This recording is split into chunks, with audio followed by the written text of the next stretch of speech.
Gandang laban ang nangyari sa KBL laban sa team ng Samsung Thunders at Ren Sabando hindi rin nagpahuli sa larong ito, nagkakatumbahan pa nga dahil pisikalan rin ang laro at hindi nga rin ito maiiwasan sa larong basketball. Mga power rebounds ang nagawa nila kay 3-point plays at nakawala pa sa depensa. Open court ang eksena, isang two-handed slam dunk highlight play ang sumunod na uwi pa sa overtime ang laban na ito at akalain mo yon libre na nga, mintis pa, pressure na rin dahil papaubos na ang oras at umpisahan natin ang laro at dikitan lamang ang score, parehasan lamang at O'Brien bitaw sa mid-range, pumasok at papaumpisa pa lamang ang laro. Maagang steal para sa team ng Anyang. Ren Sabando at ang kanyang kakampi tumatakbo, nalito ang depensa, si Abando ang sinundan. Ang resulta na libre ang kakampi ni Abando sa 3-point area, pumasok ang kanyang tira at alam natin na maraming shooters sa mga Korean basketball players.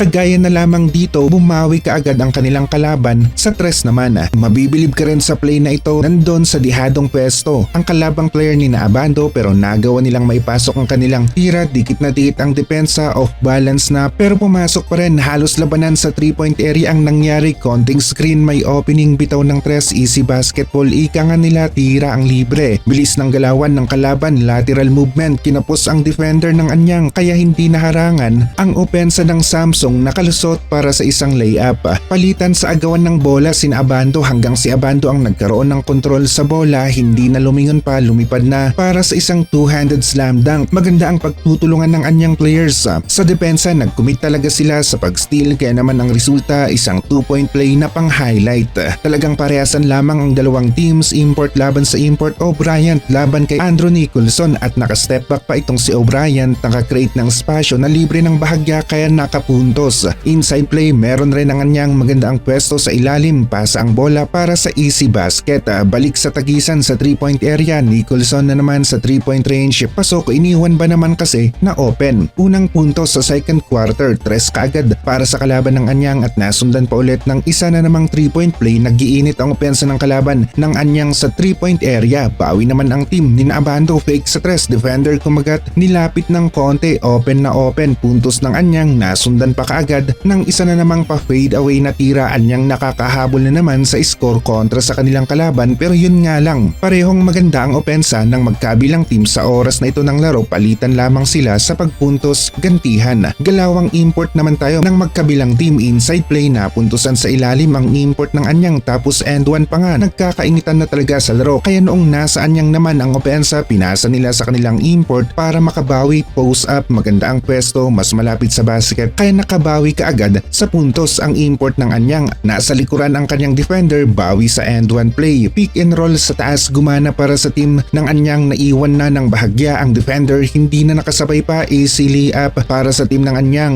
Isa na namang magandang play para sa team ng Anyang, nawawala ang depensa ng Samsung, pasa sa loob ng paint para sa 2 points. Nagandahan naman tayo sa eksenang ito, pinakagat ng gusto ni Nicholson itong si Washington, nag-commit masyado sa defense, napaangat at talaga namang namigay ng foul itong si Washington para sana hindi pumasok ang bola pero pumasok pa nga. Mabibilis ang mga play ng Koreano, merong galaw sa kanilang opensa at isa sila sa lumalakas na team ngayon sa FIBA. Kita naman natin kung paano nila pinataob ng 2 beses ang team ng China. Hindi naman magpapahuli ang team ng Anyang, gumanti ng pick and roll, bawi-bawi lang ika nila ang labanan, pabilisan sa adjustment sa depensa ang labanan, ang mabagal at check na maiiwan. Sabayan naman ang dalawang manlalaro sa play na ito pero kung hindi ka rin asintado sa pagbutata ay ganito nga rin ang mangyayari sa mga defense play ninyo. Play na naman para sa Samsung Thunders, unahan sa open court, naiwan ang player ng Anyang kaya naman isa ring highlight play ang nagawa ng Samsung. 11 points ang inilamang ng Samsung Thunders pero Ren Sabando hindi nagpahuli, bumawi ng 3 points, nabawasan ang lamang ng kalaban. Napansin natin na ganito ang laro ng Anyang, nalalamangan sila sa score pero nagagawa nilang makapag-adjust sa kalagitnaan hanggang sa katapusan ng laro. Masasabi natin na magaling-galing nga rin ang kanilang coach.